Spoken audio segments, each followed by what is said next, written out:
It's another midweek message. I know I missed mine last week, and I'm sorry for that. That was just, everything was so busy getting ready to head out for vacation, and getting the internet was real spotty. And I don't know if I'm going to get this to you or when it's going to hit the internet, but I couldn't miss this opportunity to say good morning. And wow, look at that sunrise behind me. I'm here in Wyoming in the Bighorn Mountains. And the splendor of the King, his beauty and majesty.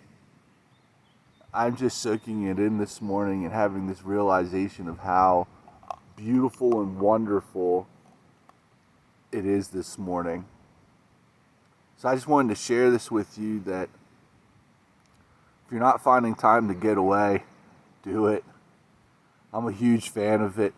I mentioned it multiple times, but sit outside and soak in the wonder of the world.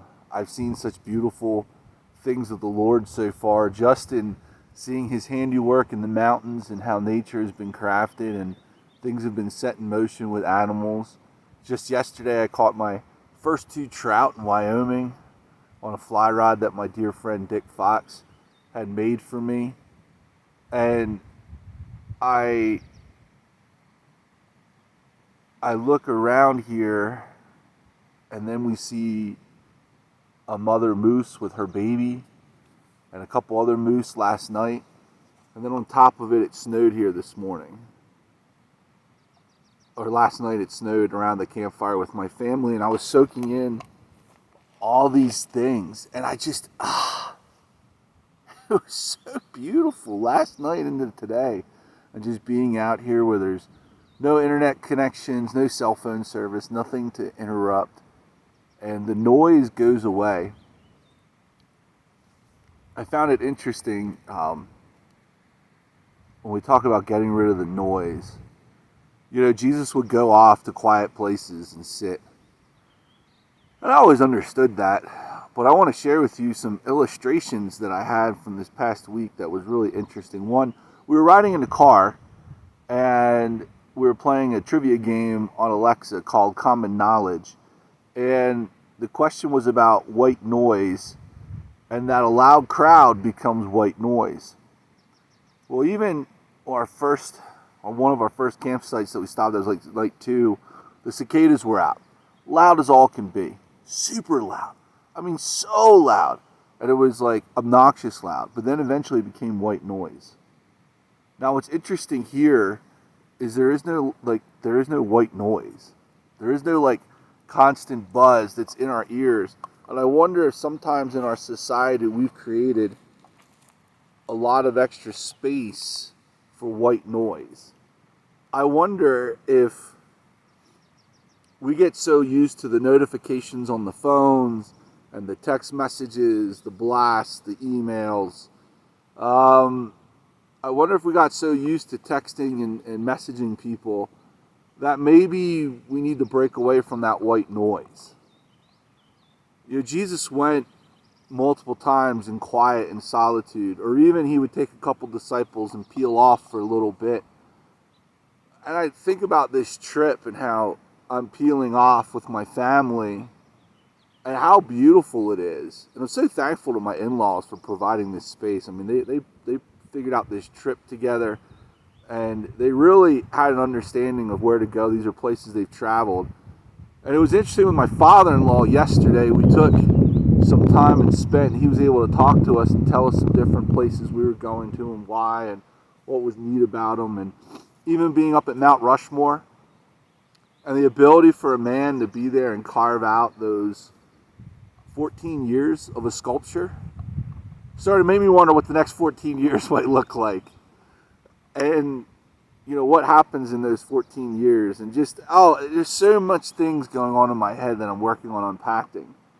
And as I unpacked them this morning, I'm getting ready to go fishing here in a moment at sunrise, and it's freezing cold out. But this is what I want you to hear. Get rid of the noise. Move away from the stuff that's creating a lot of noise in your life. It's amazing how clear you'll hear the Lord when you remove the noise. Jesus went away and removed himself for reasons. And I keep hearing people tell me more and more how stressed they are, how they have no time. Everyone has time. It's what you choose to do with it. You own your schedule. You make the decisions about what you're going to do. Others influence you. Others create spaces for you. And yes, you have responsibilities. But what I learned very well this week is responsibility as a father, as a husband. There are things that go on in that you have to make space for. Even in my vocation as a pastor or a bike shop guy, I mean, there's these pieces to life that, yeah, there's responsibilities, but we own that time. We choose how we spend it. Nobody else gets to dictate that except us. And in the end, we're responsible for ourselves. So this morning I got up early because I was responsible for myself. And I threw on a couple extra layers. And right now I'm going to take this camera. I'm going to flip it around.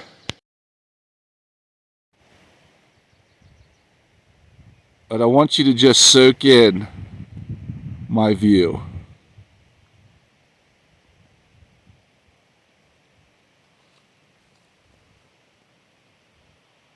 Listen to the Lord as He speaks softly. Listen for the words of a perfect man. Listen to the voice of God incarnate. And listen when you don't even understand.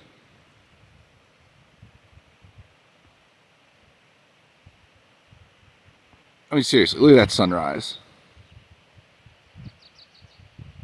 Right here is where the baby moose and the mama were last night.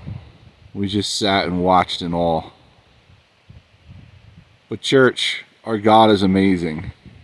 Sometimes we get caught up in the negatives of this world, and we get caught up in the frustrating things, but the fact is this: the God that made that sunrise made you to wake up every day and to soak and bask in the gloriousness of it.